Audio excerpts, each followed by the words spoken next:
You're kind of ticked off about the education system, what's been going on in the world, specifically in the US around the big changes and politically in the education system. You're going to want to tune in to this one. School system that you were working for, where you helped them open up 10 schools, that was backed up by Zuckerberg. Are you comfortable or do you have an opinion about some of the political changes that are happening with the Oh, I, education? I, I, I am comfortable talking about that. Yeah, Okay, good. in a way Uh, of like, Talk about our history, like oh, for when sure. we first started Yeah, talking and the predictions, and I here you agree. are. I'd love to do Eight, that. how Yeah. long has it been? Was it 8 years or? I was Oh like my in the gosh. corner hiding, like talking to the astrologist, like, oh my God, nobody can hear. No, I don't want anyone to know about this. Now I don't care, obviously. Now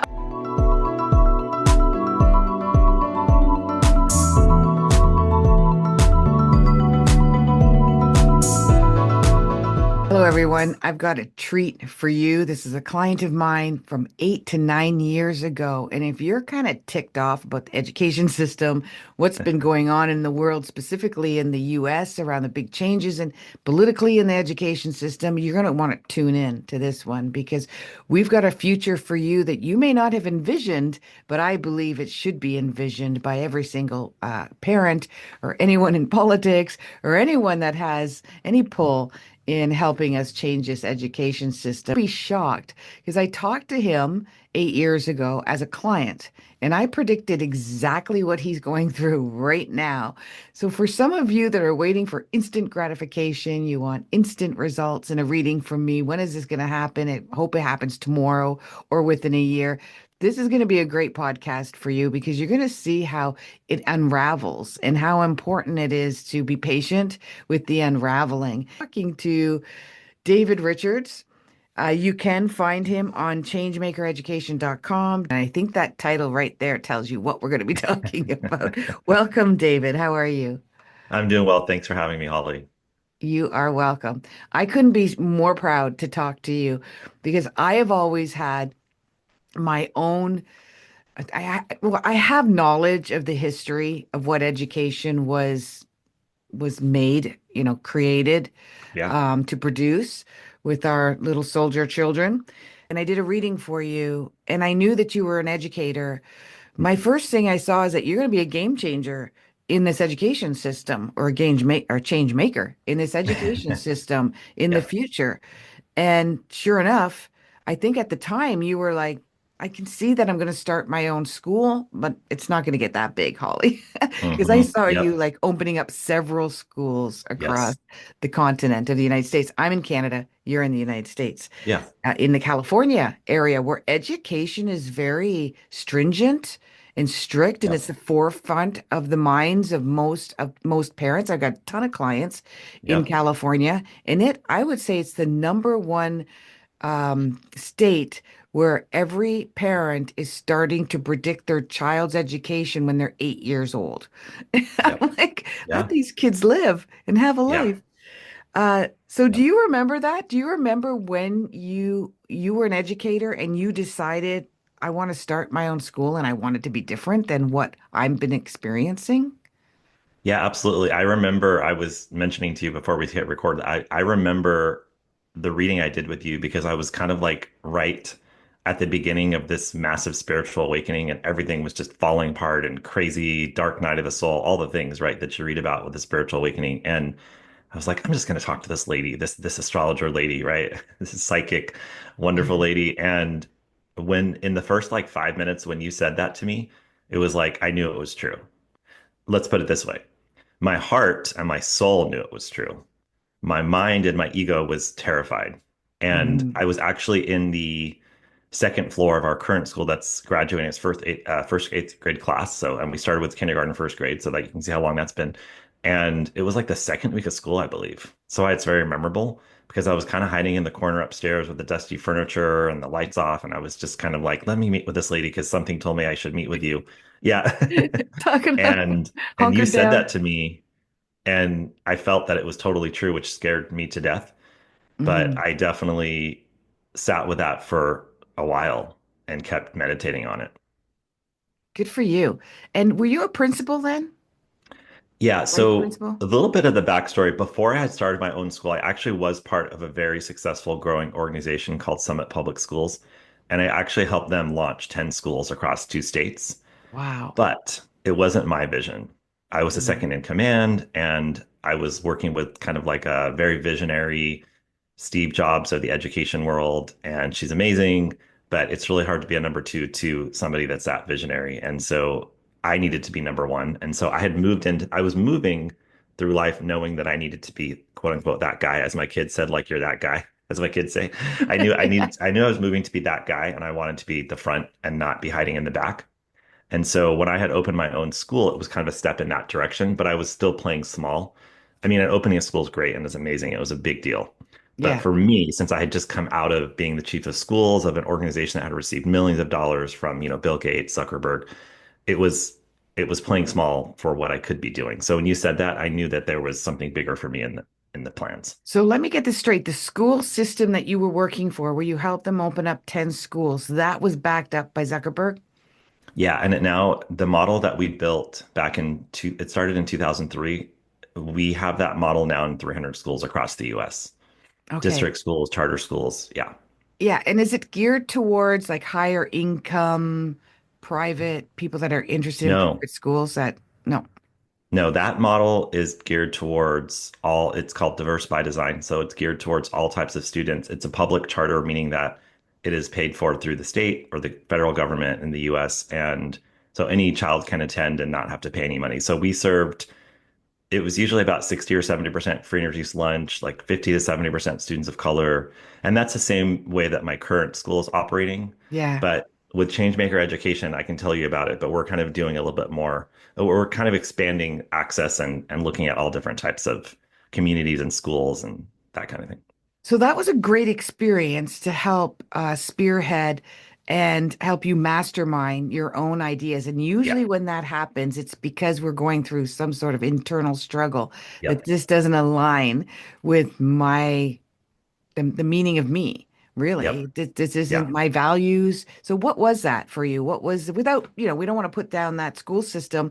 There's Yeah. nothing wrong with it triggering, your own vision. So what was it about that particular school system or the school system in general that Yeah. you didn't, that spearheaded your own vision? Yeah, I think what happened with that school, and okay, I will say this, we had this huge vision that did change schools because, like I said, we got into 300 schools. The district schools that we were in, they started implementing the things we were doing. So we were really big on like small advisory groups and mentoring kids and self-directed learning and project-based learning, all these things that were very progressive and ahead of the curve, in 2005, 2010. And Mm, everyone started copying us. So that was amazing. But for me, it was that once we started receiving that money from the big donors, we kind of lost our heart and soul, in my opinion. And so mm, I wanted to go back to really getting in with the community mm-hmm, and the vision that you shared with me that's been coming for years now. It's really about, and I know you wrote about this in your book, it's really about a decentralization of the education system. And so the organization I left in 2015 was moving into centralizing, like more of a kind of franchise, what they call a charter management organization, where you're replicating a model that's in a sort of cookie cutter and then people are implementing it. So I mm, wasn't on board with that vision because it wasn't in line with my vision. But they're mm. doing great work. But yeah, so the vision I see is communities taking control of their children's learning and no longer outsourcing this to a massive institution that was built around a factory model in 1880. That's where we got to change. 100%. I'm glad you mentioned my book because I was going to see how I could squeeze it in there. And I'd forgotten Yeah, that you had read my book, which I wrote yeah, about 5 years ago, just before the pandemic started, which yeah. is right over here, 101 Answers from the Universe, which I'm revising now. But it's great to get Nice. the original. And there was a whole section on the educational system. And that's exactly what I had said is that it needs to be kind of a cooperative Yep, approach to the school. So the parents are really involved, not just at, yep, teacher teacher parent meetings. yep, Um, exactly. very, yeah, very highly involved. And even, I had envisioned even them being like volunteers as teachers there or, co-teaching with the teachers as well.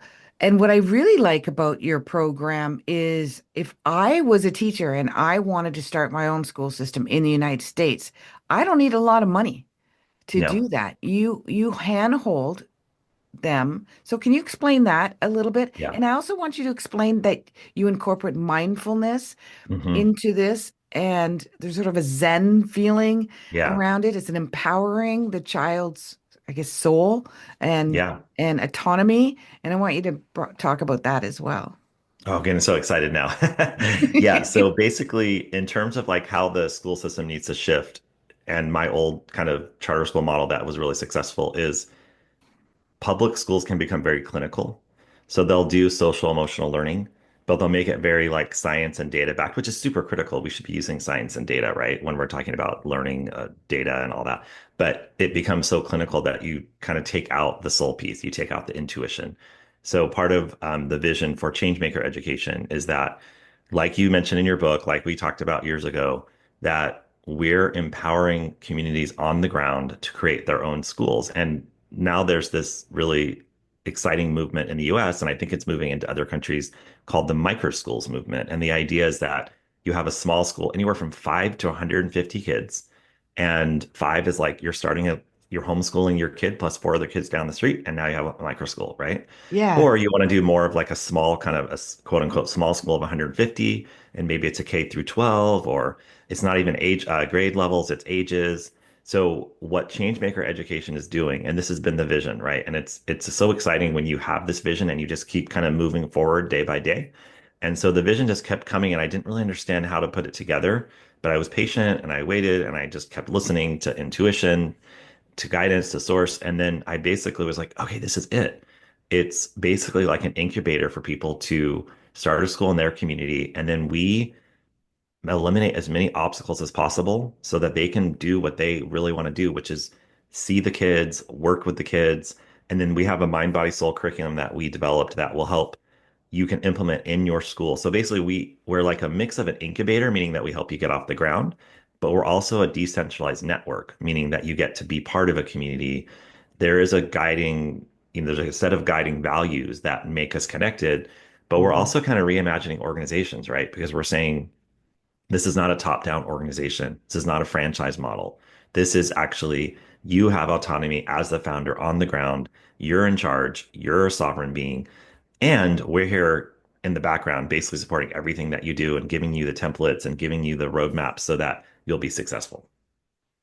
This is going to be a very big movement. Yep. And I wasn't aware of this. So I had predicted it and I remember talking to another client who's a teacher, Iowa, and I was talking to her about it, and she did start looking at community church, I think it was, and bringing in parents Yep. and helping start a school. And this was 5 years ago, and I said, this is going to be a Yep. thing one day. Like all you Yep. teachers that are burnt out, listen to me, guys. All you teachers that are burnt out Yeah. because of the system, you're not supposed to leave the system. You're supposed to reinvent it. You're a Yep. part of that. You were born to be a part of that. Yep. That's why you were craving to be a teacher and then you were disenchanted by your role as a teacher because it doesn't meet your own spiritual understanding of what a school should be for our Yep. kids. And right now we're indoctrinating them. We're training them to, I've always said, I don't know if you agree with me, but I've always said that we're training, and we've been trained too as kids, just to be good little consumers when we grow Oh, up. absolutely. Get a Absolutely. job, make money, buy, buy, Yep. buy. Just And sit still and that's it. listen and ask when you can go to the bathroom and Yeah. fit into the box and then go Yeah. do the same thing in corporate America. And Yeah. you never think for yourself and you're not, I mean, just from an intellectual standpoint, you're not really learning critical thinking. I mean, I always like to, say that the best teachers find a way to make this work in a system that's not, And they that's break the broken. rules. Yeah, they break the rules and they figure out how to teach their kids critical thinking and how to Yeah. really follow their heart and all that. But in general, the system does not engender that. And so the kids are taught to comply, follow rules, Sit still. and sit still. And then when they get their job, it's the same thing. You clock in, you clock out. And that's how the school, I always say the school system is not broken. It's doing exactly what it was designed to do. So They it's not broken, but we they have to had a develop them plan. where They had a they had a plan, plan. believe it or not. But things changed. in the early 1900s when industrial age came and Yep. consumerism came, and they wanted to be, I guess, more governed, right? Yeah. Exactly. And that's the point I was going to make. It's like from an intellectual standpoint, you're not really taught to think for yourself. But if we go deeper from a spiritual standpoint, you're not taught how to self-govern, to use your term of like being governed, right? Yeah, You're taught how to follow everybody on the outside. And so my yeah, vision from since I met with you years ago and since I went through this massive awakening was how do we actually empower kids and the adults to follow their intuition and to yeah, think for themselves and to yeah, act from guidance, not from some outside external, right? I mean, then they're all coming to you in their 40s and saying, Holly, I can't, I know I should want to do this, but my boss isn't letting me, or I can't yeah. trust myself. And we're all screwed up because no one ever teaches us to trust ourselves. So, the biggest age-old question, at least for the last 40, 50 years, will be, well, what about the money? I'm Mhm. working because I have a steady paycheck. I'm a single mom or a single dad, or Yeah. we need a dual income. Yeah. And, this is all great for you, David. You're probably some rich guy. And you got Zuckerberg behind you in this other, program before. What do you say to those people? Yeah. Well, interestingly enough, with Changemaker Education, which I now launched 15 months ago, we have received zero revenue, and I've not received a paycheck for 15 months. So I think sometimes when you see entrepreneurs and you see people starting things, you think that there's all this money behind it. Yeah, But a lot of times we're just going in there and taking out mortgages on our house and borrowing money from our friends. And so what I say to you is the same thing I say to our founders. So we have 10 founders in our cohort right now that are launching microschools in August of 2025, and they're in 6 different states. And what I say to them is when you're an entrepreneur and you're getting something off the ground, it's got to be a real all in. So when I select people for the cohort, I ask my intuition, is this their calling? It's my calling. yeah, And as you absolutely. know, Holly, when you're following your calling, the universe will provide. And there's going to be a Oh, I lot of know. It just obstacles, all falls in right? place. It falls into place. And there's going to be a lot of hard times where things, because the universe is also going to be like, hey, you need to learn this lesson. And we're going to keep sending you this Yeah, obstacle, right? yeah, And so if a lot of people have never worked for themselves. Like we said, the school system doesn't create those types of people. So part of what I'm doing is really helping people understand how to trust themselves, how to follow through. And you're going to have to take out some debt and you're going to have to take some risks. And honestly, we're not taught to take any risks, right? It's always safety, safety, safety. So I do my what I call my MBS messages or my mind, body, soul messages with our founders. And I'm always reminding them that you have to go into the unknown and you have to trust and you have to surrender. And it's yeah, really, really scary, but that's the biggest lesson you're ever going to get. In the US, there's now a National Microschooling Center, which has come together to kind of create data and show what's going on. And so in the microschools in the US, and again, they're 5 to 150 students, right? So they're all pretty small. Most of them are closer to like 25 students, or like you said, 50. Some of them yeah, are as big as 150, but they basically have the reports that show that like 70% of the microschools are doing mixed age classes where the older kids are mentoring the younger kids. They're doing self-directed learning yeah, where the kids are coming in and just my really good friend started a school in South Dakota, right outside of the Native American reservation she grew up on. And they're in the middle of rural South Dakota. So their school is basically just the outdoors. And those kids yeah, are thriving. And I think she has 40 kids between kindergarten and ninth grade, so very small. And her best teacher is a nurse, not a trained teacher. And it's beautiful. Yeah. So the micro schools, the one you described for your niece is almost every single micro school that I've seen is doing that. And it's amazing. And then there is a story about this guy in India named Sugana Mitra, and this was years ago. He put a computer, like a laptop, in a hole in a very rural, poor area in India, and the kids taught themselves like trigonometry and just all these things. They just literally went to the computer and taught themselves all these things from YouTube videos. So Oh, when we get out of the wow. way as adults and we just create the Yeah. environment where they can thrive, they will do amazing things.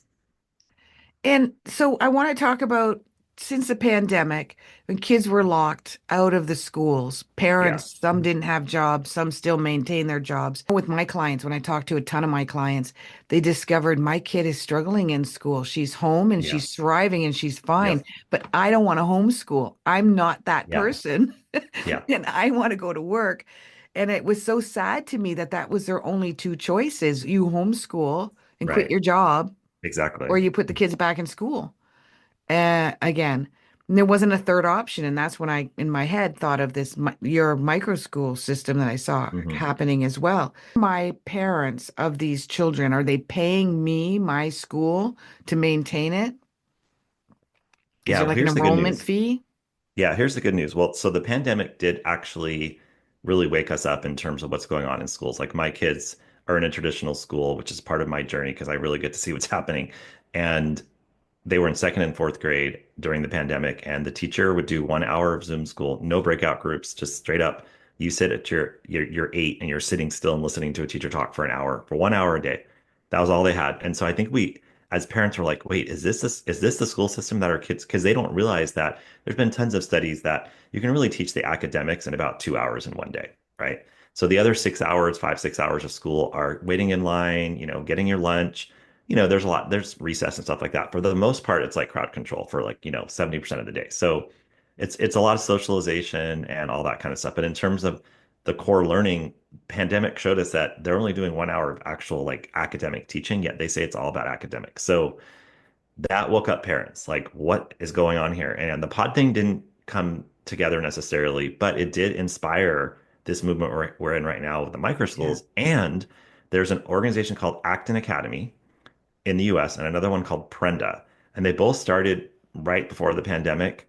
And then they took off and they flew during the pandemic. So Prenda, actually, you can pay them a percentage of your tuition will go to Prenda, and then you collect the income. And it's like 5 or 10 kids in your living room. So it's basically a micro school, homeschool. Oh So my they, as a gosh. parent, you literally have a turnkey solution through Prenda where you can Yeah. go and go find 5 friends and boom, they'll give you everything. So similar to what we're doing. Yeah. Acton Academy has been around, I want to say since 2012, and they now have 300 affiliate network of micro schools across the US and in Puerto Rico and like Guatemala and a few other international schools. So they have, and they actually specifically work with parents. So their rule is if you're an entrepreneurial parent, meaning you're ready to kind of get this off the ground and really be ready for all the craziness, and your kids will attend the school and you believe in our model, they will give you the school in a box and you can open it. And they follow Joseph Campbell's hero, the hero journey of a hero. Yeah. Yeah. And they do, Yeah. it's all Oh, that's good. self-directed. Yeah, Yeah. it's really good. And it's all about they minimize teachers and they have I think the criticism now is too much technology because it was kind of developed back when we were more into like technology in schools. But other than that, I'm hearing really great things. And like I said, there's 300 of them. So our vision is to just have as many of these as possible in the next, as many change maker schools as possible in the next 10 years. And we serve whether you're a teacher, grandmother, parent, community member, whoever you are, we're like, let's do this. Let's get this micro school going and it's going to be amazing. So let's take a look at it. I think a question that my audience or anyone listening to this, I think will become my new audience and yours as well, Yeah. is what about college? What about, Mm. you know, Ivy League Yeah. universities? Yeah. How do they have hope by being in this type of school system Yeah. to achieve access to those schools? Yeah, well, I'm going to answer this in two ways. Number one, if you want your kid to go in Ivy League, you can so for example, my niece was a homeschool kid and she is now a professor at MIT. She went to Stanford, she went to Oh. Harvard. A lot of times homeschool students actually they do better in college for sure, but they actually get in at a higher rate because of the fact that there's like a percentage of homeschoolers. So universities, whether it's a top tier, any university will look at your homeschool application and they do set aside. So if you're in a micro school, you could apply as a homeschooler and they set aside a percentage of homeschoolers. So that's the first part of the answer. The second part of the answer is we have to ask ourselves if college is actually the direction that we want our kids to be going into, right? Yeah, Because I know.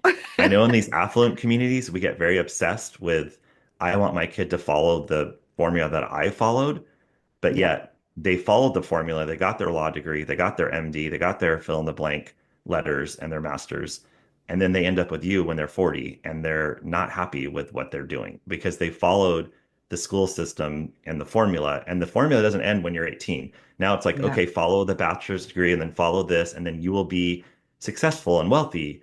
And the reality is that most of my friends that follow that formula are not great by the time they're 40. So why are we obsessing about getting our kids into more of these schools where they're going to churn out and then you take away, then you talk about what's happening today in universities around the return on investment.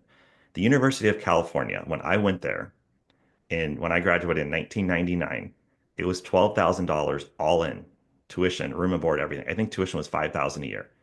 It is currently now $45,000 a year to go to a public school in California. So if my kids go to public, and you can't get out in 4 years anymore, it takes five. So we're talking about $200,000 for a public school. Now, Is if you're that a going to like college? that's to get a degree from the Yeah. University of California, Yeah. $200,000, bachelor's degree. Then you graduate, and everybody's got a bachelor's degree now, and you Yeah. end up on your parents' couch at 28, and you're working at a minimum wage job. So Yeah. what are we doing here? Right? Like what is going on? So anyway, so Yeah. what I tell people is like, look, if your child really wants to go to college and your family's very, you agree this is the best path, or maybe they want to be a veterinarian, or they have a clear path and they have a purpose where they need that, those degrees. Okay, then apply as a homeschool, you'll be totally fine. And but the real question is like, what are we doing with these colleges? And our kids are not coming out prepared for life at all by going through college No. at all, right? And they often end up sticking to a career they change their mind about, Hmm. the Of first course. year of college, but they're like, I got to stick this out Yeah. because then that 1 year and that $50,000 is wasted if I Yep. shift my major or my minor and I've got to start Yep. all over again. And that's That really might be sad. 6 years to graduate. Yeah. So Yeah. 250 grand. Yeah, exactly. I was just watching a podcast with a nutritionist chiropractor, and she was living on her parents' couch in her early 40s, actually, because Mm. she had a half a million debt Oh for yeah. her schooling. And she even said, I Yeah. took out $100 million, a half a million. I took $100,000 loan to try to catch up, and I Yep. never caught up. And I was like, In, how am I going to ever catch up? Well, now she's in the kind of famous US, because she's doing the podcast. Damn agreed. it. But I just read this in the US today. It's something like 40% of students have defaulted on their school loans. Talk about not working. It's like they can't even pay back the student loans because they haven't gotten the job. So no, it's crazy town. And here's the thing. For me, I was the first one in my family to go to college. College was amazing for me because it built my confidence. It taught me how to think. There's so many great things about college, right? But it's not the only way. And if you're in a micro school and you're already getting all of that, like you're falling in love with learning and you're thinking for yourself and you're following your intuition and you're following your path, you might not need college, right? well, actually, I'm an example of that. I was actually the first one to be able to do some university. I wanted to be a psychologist. I thought I might want to be a counselor. I thought I might want to be a teacher. It was one of Yeah. those two things I was working at, and I never did. But here I am, life coaching, using astrology, using Yep. some of the ideas that I have. Basically, people have told me, can I fire my therapist and hire you? Like, I'm a Yeah. coach, I'm a coach. And I Yeah. got endorsed by one of the leading psychologists in the Yes, country. you. Follow your calling Yes, when then the universe just lines up. it does. And I quit my corporate banking job at the age of 30, Yeah. and I took a massive pay cut to go to grad school to become a teacher. And everybody thought I was crazy, but I had found Martha Beck's book, Finding Your Own North Star, picked Oh, it up in a yeah. Borders, and I couldn't put it down. And I walked into the bank the next morning. I said, I quit. And that was when I learned that intuition is super powerful. Did that. And then everybody told me, well, you're going to be broke. And then within a year, I found this organization that was growing, and I went from teacher to principal to chief of schools, and I made twice as much at the school that I was making as a corporate banker in like 5 years. And then when I Wow. turned 40, I was like, I'm not happy. I don't want to do this kind of teaching people how to, follow the formula, replicate our school. And so I quit that job as an executive with a 2 and a 4-year-old. So I tell our founders, I'm like, I quit my job with a 2 and a 4-year-old and a mortgage, And it was really, really scary. And I walked away from the status and the prestige and the power. And I literally went to like talking to moms in Starbucks and trying to convince them to enroll in my charter Oh, school. I So love it. it was a massive turn, right? But at a moment when I was hiking with my son and he fell asleep, I sat on a rock, and everyone at the school knows this. It's called the mountaintop moment. And I closed my eyes, and the universe said, "You're opening your own school and you're quitting your executive job." And so the next day, I quit. And Yeah. so, and then once again, it all worked out, right? I raised $2 million to open my last school. And similar with this endeavor, this one took a little bit longer because there were so many lessons internally that I had to go through. And for your listeners, I'm sure you talk about this. And I remember one of my teachers saying it took her 7 years to go forward with this thing that everyone was like, you got to do this, you got to do this. And now it's super successful. And I feel like for me, it was about the 7 years. It's like so much inner work, so much inner child healing, so much, like you said, taking back my power, leaning into my power, having the confidence. And it took a lot, but it all came together. And I did leave my school a couple years after we met. I knew that you were right, and I felt it, right? Intuition validated that we were reading the same truth. And so I quit my job 2 years after starting the school, and I went to become a consultant and started doing life coaching and all these things. And everything I was doing has now been literally put together in Changemaker education. So the life coaching is now part of what I do because it's, to coach an entrepreneur, it's all about your internal state of being. Um, you know, how to open schools. Obviously, I've done that for years, and all leadership coaching that I was doing, now I'm doing that, and all the business, experience I got at the bank, like everything came together for this moment to launch this organization because it was my calling, and I followed intuition that told me you need to quit this job, you need to do this, and it's been really, really scary. And financially, we've made tons of sacrifices over the last five Yeah. years, right? Because having a 9 to 5 job with benefits and a big salary is not the same as being a 1099 consultant, right? Where you don't Yeah. have the benefits. And so my wife and I are kind of laughing. We're like, You this has don't. been a very interesting 5 years financially. It's like, but we've always made it. We've never had to like, deal with any kind of serious financial problems. But we're not living the life we lived 7 years ago when I had the big salary. It's a lot of financial sacrifices, but I can see the corner is turning because Yeah. now that I've done the work and I stayed patient and I keep doing the work on my inner worth, and it's never about the money. It's always about what's underneath, right? And so as I've been doing that work, it's like, oh, now I can see around the corner that there's going to be a lot of money coming this way. And that could be true for any of us, like your story, Yeah. like getting endorsed, and it could be true for any of us, but it's the inner game as we all know.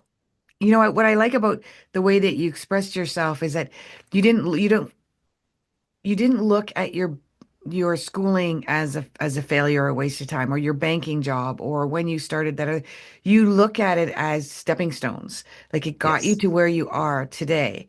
And I find that a lot of people don't understand that you may be in Mm, a really miserable job right now. yeah. And you may think I have to stay here because what else am I going to do? Or I don't have the money or I don't have the support. It might be as well just the people around you, like your husband saying, you can't quit that job. We got a mortgage. Yeah. You may not have that support. So that takes even more courage because I know Yeah. you got support from your wife Yeah. on that. The idea is you're not going to feel content. You're not going to feel happy until you do it your way because we're all born with a destiny and a mission. Yep. When I do astrology, I look at the North Node for that. What's your destiny? What's your mission? What are you here to fulfill and Yeah. succeed in? And usually, whatever your struggle was as a child or what your pet peeves are, that is exactly what you're supposed to be doing to make the I change. love it. And I was thinking, if if I'm a parent and I just want to see if one of your type of schools exist in my area, how Mhm. would I do that? Could they go to your changemakereducation.com site to see where all these Yeah. schools are? Yeah. So we are, like I said, we're in 6 states. We're in Texas, South Carolina, Chicago, Illinois. Let me look at my list. Philly and Atlanta. And so those Nice. are the states we're in.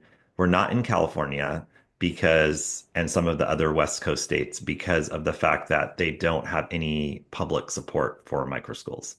So this is where there's a political divide that's happening. Yeah. So I live in California, yet I'm not recommending anybody opening a micro school in California at this moment Yeah. because you're going to have to charge like 30,000 a year to pay the To rent and pay maintain your it. teachers, right? Yeah. And so And then if you're charging 30,000 a year, but the state is maybe supporting you either 10 or 15,000, then it becomes more affordable. But in somewhere like Texas just passed a big law, they're about to pass it, where families can get $10,000 to use for a private school, which this is very controversial. Arizona's had the law now for 3 years, and they're kind of they're literally out in the wild, wild west, like the Mavericks. Yeah. So everyone's watching that one. But theirs is called universal access, which means that families can register. They can show that they've left their public school, and the money that should follow the kid is kind of the philosophy. So the families say, I don't want the $8,000 of my taxpayers going towards the per pupil funding in the state of Arizona. I want it to go to XYZ program, homeschool, microschool, private school. So there's been a lot of microschools opening in Arizona because you can basically serve any family, right? Because if you can charge about 8,000 for tuition, or you can do a sliding scale and charge like 12,000. Some families are paying 8, some families are paying, 12. And then if you're a middle class family, 4,000 a year seems like a good deal to change your kid's life in a school, right? So Yeah. we're looking at the states right now that have these what are called education savings accounts, formerly known as vouchers. And it's very political, but what I always say is it was the same in charter schools. Everyone was arguing about it. There was so much noise. And I'd always say, go to a mother who has a struggling child in a public school system and tell me that you think politics matter. And then Hands what's down. crazy with charter schools is you'd have the head of the union, you'd have the loudest public, opponent that was vociferously just destroying charter schools on the news. And then you dig underneath and her child goes to a private school or a public charter school. And you're like, so you're making that choice for your child, yet you're the one telling everyone else that they have to believe in public schools as the institution. And so for me, it's like, let's get over this political divide. We have to turn the page and we have to start to actually say what's best for kids. And so for me, what's best for kids and what's best for families is that you empower the families to actually use the money that they're paying for taxes to decide what they think is best for their families and stop acting like they don't know what's best for their family. That's so well said. And you mentioned political divide. So I want to ask you probably a sensitive question in the United States Yeah. is I think, correct me if I'm wrong, the new administration, Trump, has said that he wants each state to just take care of their own education. Yeah. Do you think that's a good idea or not a good idea? Well, I think he's, as always, he's oversimplifying in that he's saying like, so the sort of typical conservative view is that, let's give the states all the rights and take it away from the federal government. So that's not a surprise that conservative Republican president would be saying that. I think what's missed is that the states are also going to create a bureaucratic Department of Education that then mandates what you're supposed to do. And so we're just perpetuating the system. So I think what Trump is doing that's interesting is that he's blowing it up, right? And as from being an astrologer that we're in this time of great awakening. And sometimes the darkest moments lead to the Yeah. change and the light, right? And Yeah. so we're in one of those like things are blowing up and people are freaking out, right? I mean, he's literally dismantling the Department of Education, the federal Department of Education. But then when I dig down and I look at what's going on there, student loans have been outsourced to the Small Business Administration. The special education funding has been outsourced to Health and Human Services. So the kind of critical programs that the federal government are funding are being covered. Though I did hear today that Head Start is on the chopping block, which is very concerning. But so there's going to be places where, a lot of my friends that work in research and different things, like they're losing tons of money in grants. So it's super scary. It's super hard, but we have to understand that the universe is turning the page for us.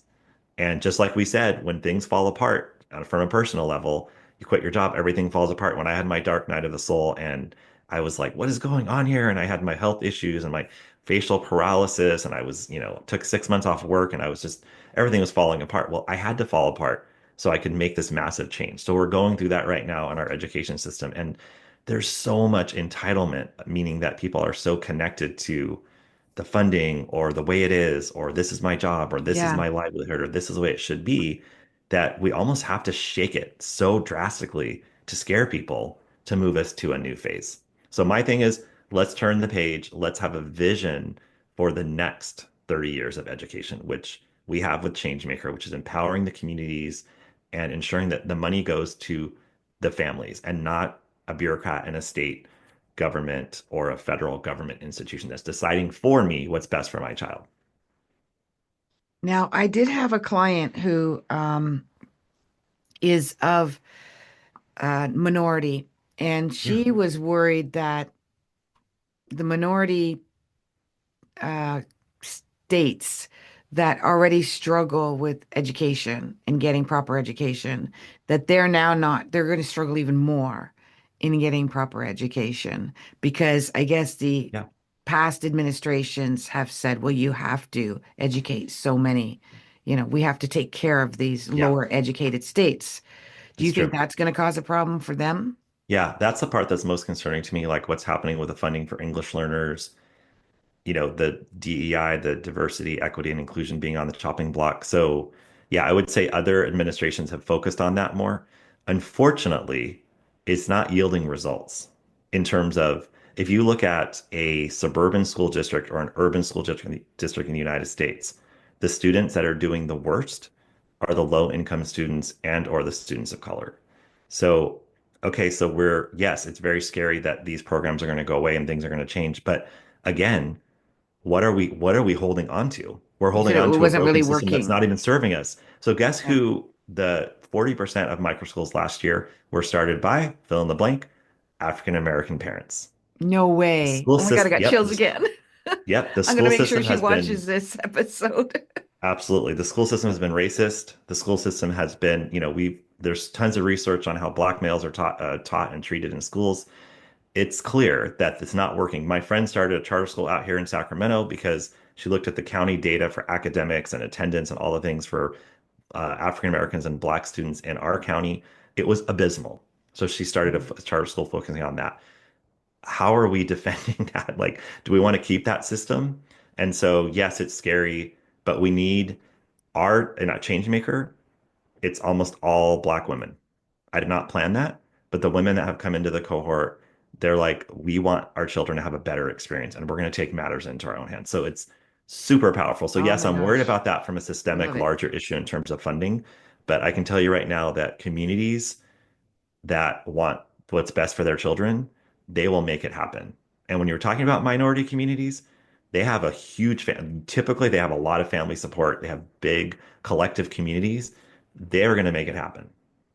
They do have a great, strong community. They have to because they're living Yep. below, you know, not poverty, but they're living below the means that the Yeah. average American. So they have to work together, Yep. and they work in communities, and And work sometimes it's outside of the beneficial. system, right? They have Yeah, to work outside they of the have system. to. So They they're have to good at find their this. own way. And there's been Yep. movies about that, Yep. women sort of Exactly. finding their own way. One of them is Freedom Writers. She was a teacher here will make no less than $50,000 starting Hmm. at the start gate.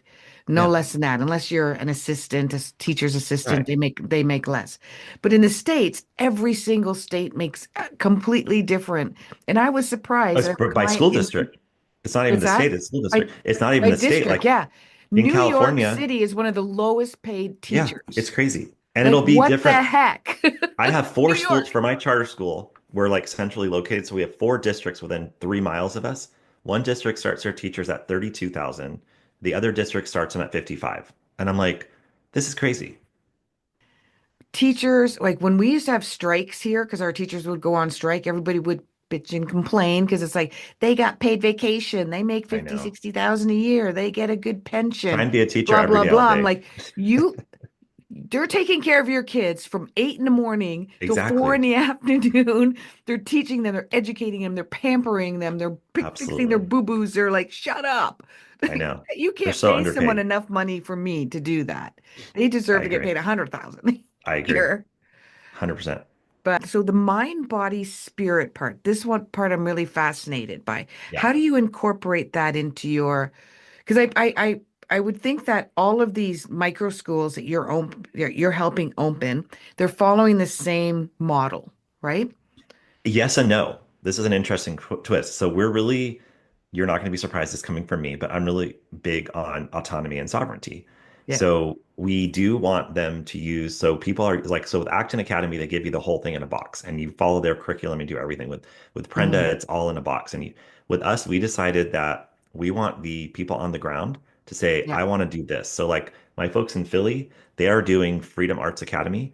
It is Okay. amazing, right? It's all going to be about Nice. the arts. And then I have another one who's focusing on STEM, excuse me, like science, te technology. So they get to focus on what they love because they're Yeah. sovereign beings, and I'm not going to tell them how to do that. Yeah. But in order for us to be values aligned, they have to use the mind, body, soul curriculum 2 or 3 days a week, meaning that they have, and then I think they're going to use it like every day. But basically, there has to be a minimum commitment to using it.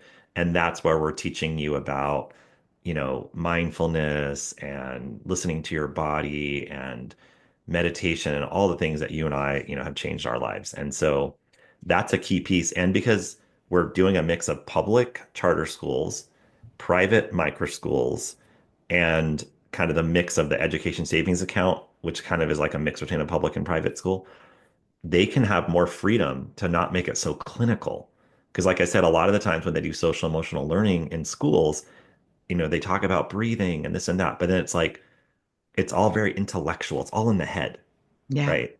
And you and I know that doing any kind of spiritual practice in your head is kind of just a waste of time, right? You got to move Yeah. it down into your heart and it's got to come from your essence, right? And so we're really excited about making this something that is really about the mind, body, soul and not about the sort of intellectual nature of mindfulness.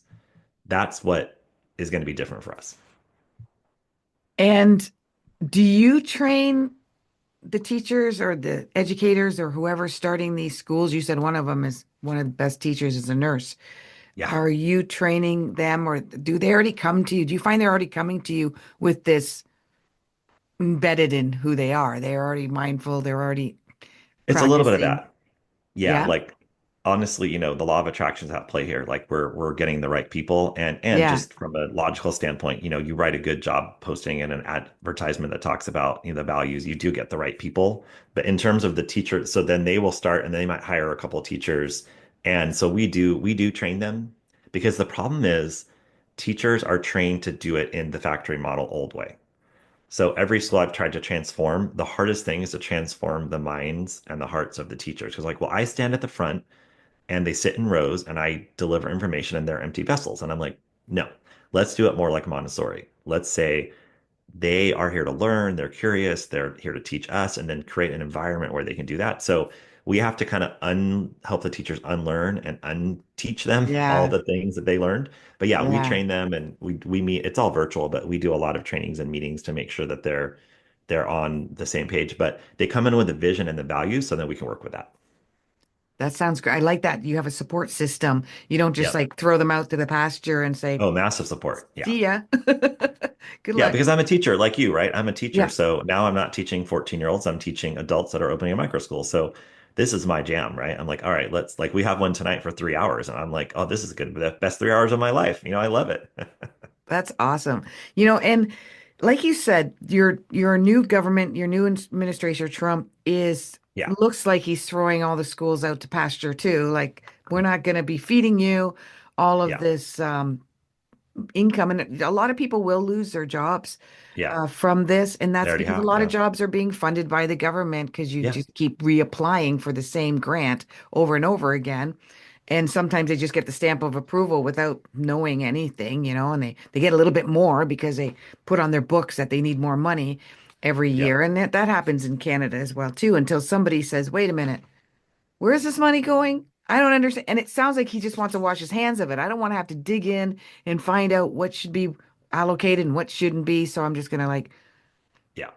Yeah, I mean, he's a bull in a china shop, which is, it kind of reminds me of some of the education reformers we've had in the past where they come in and they blow things up and then everybody comes. I mean, literally, think about it. The analogy, you blow it up and then people come in behind and they just fix it all and clean it all up. So yeah, he's blowing everything up and then the smart, thoughtful people will come in and fix it. yeah, But we have to actually build a new system. So whether you like Trump or not, whether you're left or right, I don't even care. What yeah, I believe is that we're building a new system, we're turning the page, and from a spiritual perspective, can we stop choosing sides and can we just love each other and can we understand that it's all ego anyway? So why don't we just meet and talk about, anytime you're in an ideology, you're in trouble, right? Because now the ego is like, yes, I'm going to separate you and you're going to put you in a box and an aside. So my thing is like, let's not talk ideology about small government, big government, da, da, da. Let's just talk about what we can find in common, what's best for our kids, and let's build a system that actually serves our children and our families. That's how I was gonna wrap this up. Is this is Yeah. about the children. This is about Yes. the big picture. You might say, I don't have a child who has problem in school. He's fine. And teachers are suffering. Kids are suffering.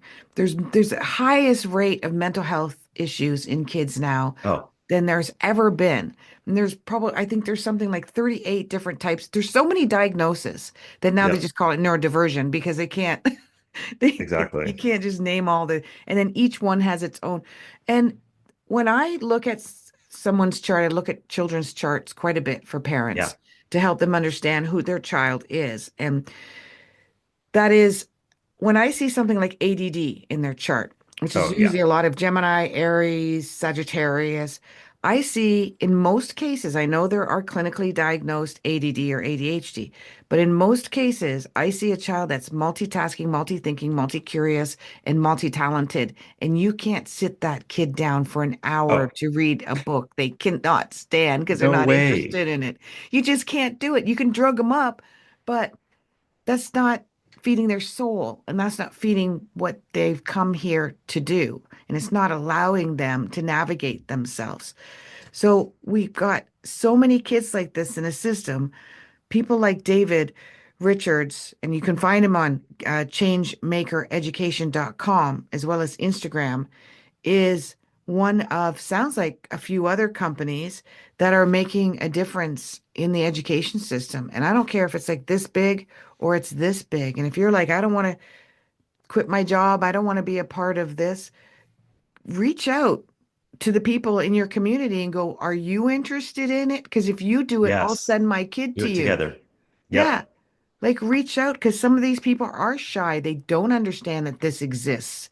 They're Yes. not thinking outside of the box. No one's coming to them and going, "Oh, are you having a problem with school? Well, why don't you take your child to changemakereducation.com?" Nobody's doing that in the school Exactly. system, right? You got to advocate for yourself and fight for your child and fight for your child to find a way. I know people are exhausted. Yeah. They're working jobs they don't like. Do you want your child to Exactly. have that? Wouldn't you like No. your child to grow up and love what they're doing? Exactly. And here's a stat that I wanted to share with you. My wife walked in last night and she said, I understand now what you've been talking about. Because, she's always like, it's not that bad, is it? And because our kids do well in school in the kind of traditional model. And then, but now they're in middle school. My son's about to go to high school. So she walked in and she said, I understand it now. These 52-minute classes, it's like factories. The teachers don't even know the kids, barely know their name. And then I said, you understand that 75%, listen to this for your audience, 75% of high school students in the United States are disengaged or highly disengaged in high school on the Gallup poll. They basically say, we don't like high school. And here we are, just keep doing the same thing. So the ADHD problem, I have so many friends that run micro schools that say the kid showed up as a problem child in first grade, had low self-esteem. By the end of first grade in our micro school, they're thriving and doing great. Like my friend in South Dakota, they're out in nature. Great for a kid with ADHD, right?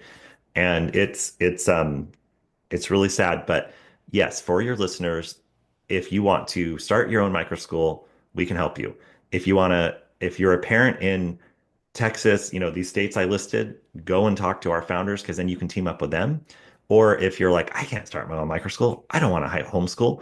But what you can do is you can go find your favorite teacher. I have a friend in Miami who did this. She found her favorite teacher and she said, hey, you were my best second grade teacher. Would you like to go and do this with me?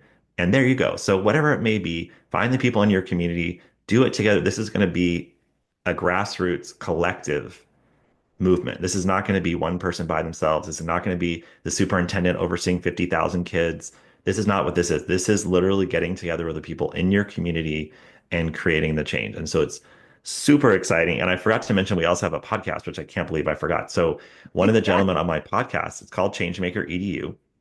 His name is Michael Strong, and he runs a online school called the Socratic Experience. And he is really, really big on the fact that a lot of our mental health issues stem from our school system, especially with adolescents. And then I also had Peter Gray on, who's a big advocate. He's a Boston University professor, written tons of research about the lack of play in our child lives and how Yes. he's like, if you have play-based schools, you're going to change the world. And he talks about the fact that the mental health crisis with adolescents is actually because of lack of play.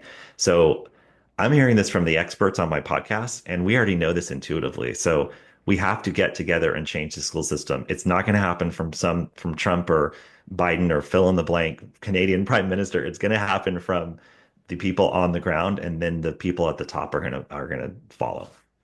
And that's the way it always has been. And I know people are upset about dismantling. It's happening here in Canada. We're right in the Yeah. middle of an election soon, and everybody's fighting against each other, which is not the Canadian way. We never fought Yeah. about politics. We don't talk about Mm. politics with each other. It's just Yeah. not what we do. And now we're like following at your coattails in the United States, which my dad's Oh, geez. American, family's American. I know that's always been a topic of contention in Oh, the yeah. States is politics.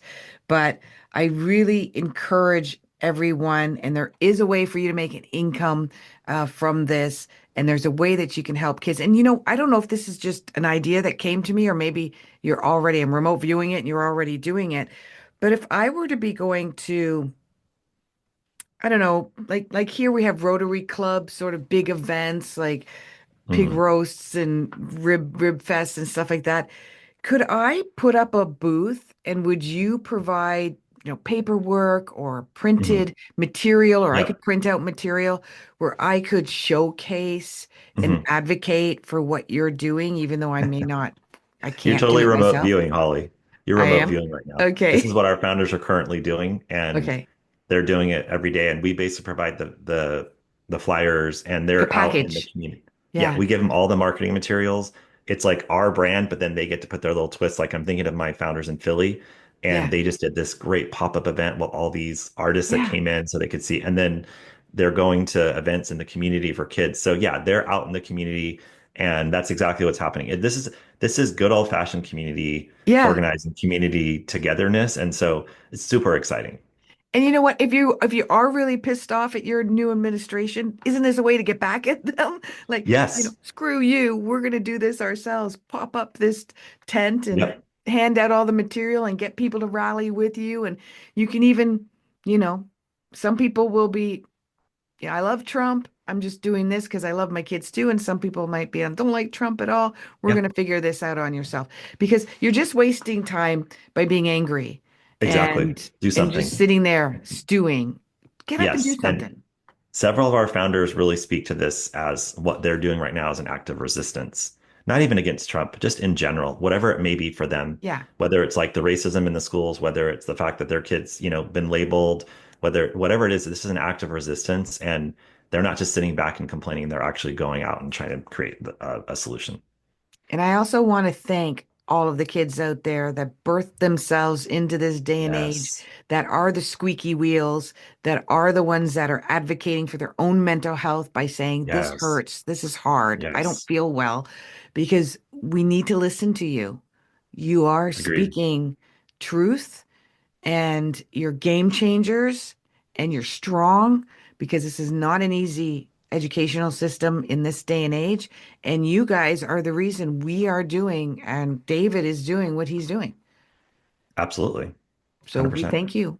We thank you because that's what you were here to do. Thank you, David. I could go on and on. Maybe we'll have you on again because the education system is one of my bone of contentions, and I Yeah. really, really want to see a huge change before my life is over.